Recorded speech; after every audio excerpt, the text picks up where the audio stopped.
शुभ संध्या विद्यार्थियों। आज मैं इस कक्षा में पढ़ाऊंगा यह दंतुरित मुस्कान, जो कविता लिखी गई है नागा अर्जुन जी के द्वारा लिखी गई यह कविता है यह दंतुरित मुस्कान। सबसे पहले कविता को पढ़ लेते हैं गायन के साथ।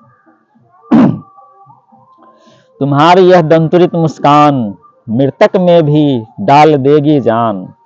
तुम्हारी यह दंतुरित मुस्कान मृतक में भी डाल देगी जान। धूली धूसर तुम्हारे ये गात छोड़ कर तालाब मेरी झोपड़ी में खिल रहे जलजात। परस पाकर तुम्हारा ही प्राण पिघल कर जल बन गया होगा कठिन पाषाण। छू गया तुमसे कि झरने लगे शेफालिका के फूल, बांस था कि बबूल।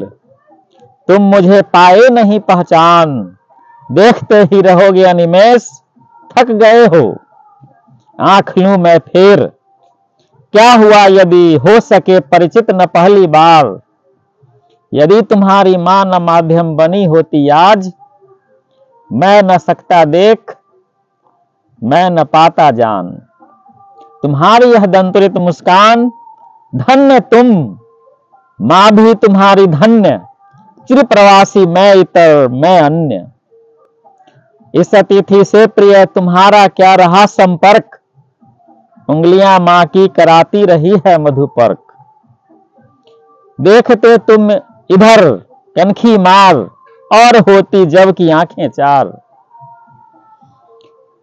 तब तुम्हारी दंतुरित मुस्कान मुझे लगती बड़ी ही छविमान।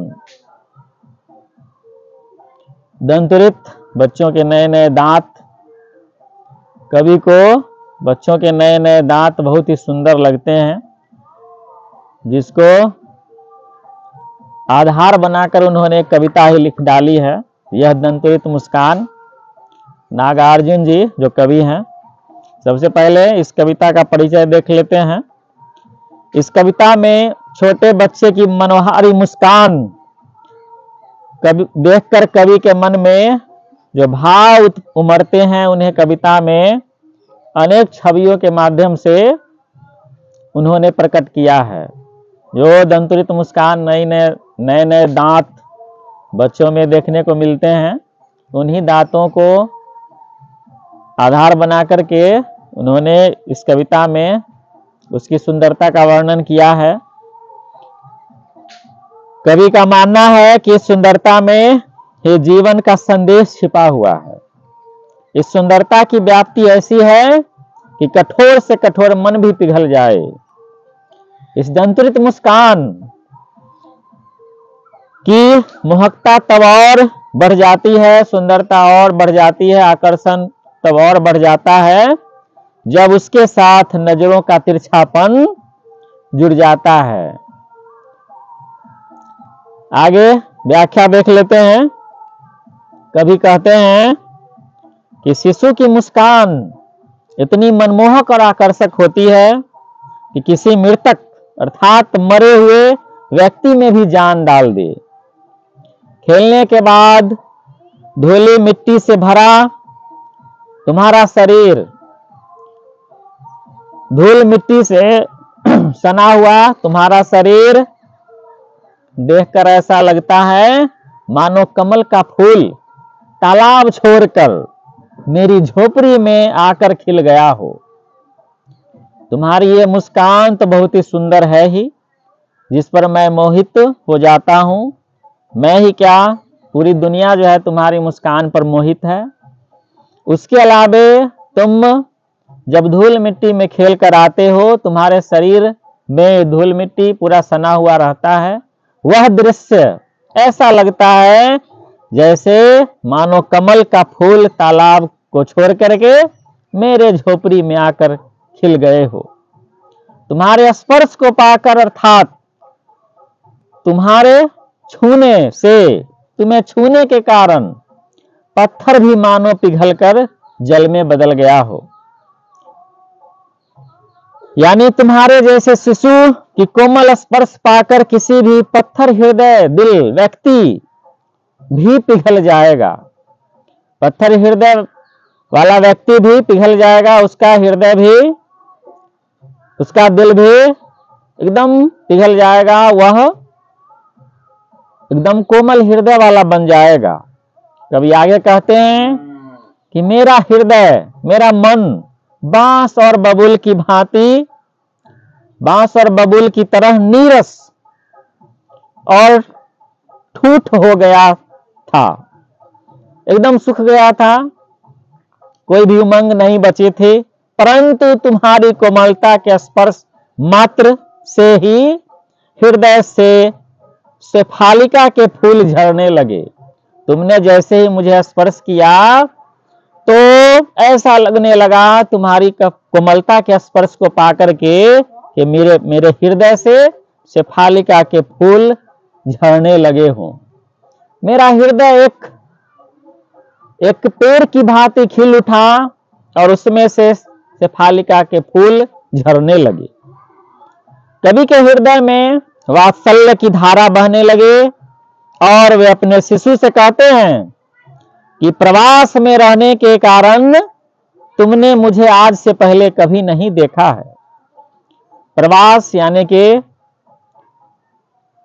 कभी जो है अर्थ अर्जन करने के लिए, जीवन यापन करने के लिए, पैसे कमाने के लिए कवि को दूसरे देश जाना पड़ता है। वही वे कह रहे हैं कि आज से पहले तुमने मुझे नहीं देखा क्योंकि मैं प्रवास में था, इसलिए तुम मुझे पहचान नहीं रहे हो।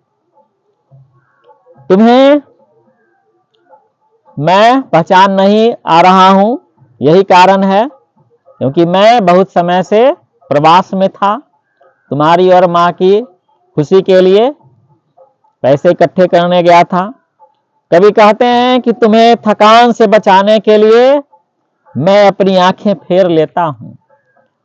मैं जब तुम्हें एकटक देखते रहता हूं, तुम भी मुझे एकटक न देखते रहो, इसलिए मैं आंखें फेर लेता हूं ताकि तुम भी मुझे एकटक देखने के श्रम से, एकटक देखने की मेहनत से बच सको और तुम्हारी आंखें थक न जाए।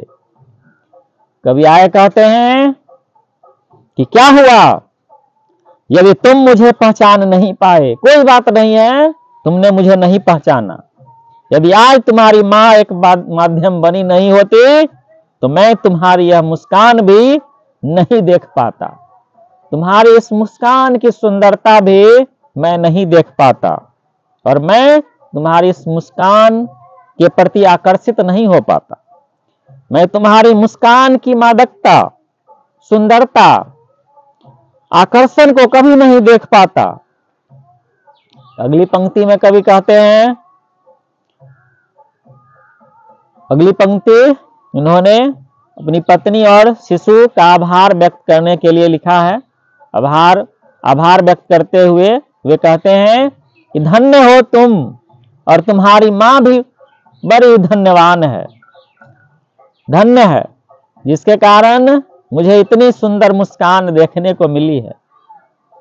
वे अपने शिशु से कहते हैं कि तुम्हारा मेरा क्या संबंध, यह तुम इसलिए नहीं जानते क्योंकि मैं तुम दोनों की इच्छा, जीवन की पूर्ति के लिए इधर उधर प्रवास में भटकता रहा और तुम्हारी ओर कभी ध्यान ही नहीं दे पाया। इस दौरान तुम्हारी माँ ने ही सदा तुम्हें स्नेह और प्रेम दिया है, तुम्हारी देखभाल की है, लेकिन जब भी तुम मुझे अपनी तिरछी निगाहों से देखते हो और हम दोनों की नजरें मिलती है, तब तुम्हारी यह दंतुरित मुस्कान मुझे और भी बड़ी सुंदर नजर आती है और भी बहुत सुंदर लगती है, मुझे अपनी ओर आकर्षित किए बिना नहीं छोड़ती। इसलिए मैं हमेशा तुम्हारी मुस्कान के प्रति मोहित होता चला जाता हूं। तुम्हारी मुस्कान मुझे हमेशा खींच लाती है और नजरें तुम्हारी मुस्कान से हटाए नहीं हटती है। तो यह थी कविता और उसकी व्याख्या, यह दंतुरित मुस्कान। फिर मिलते हैं अगली कक्षा में। पढ़ते रहिए, मेहनत करते रहिए, सफलता अवश्य मिलेगी।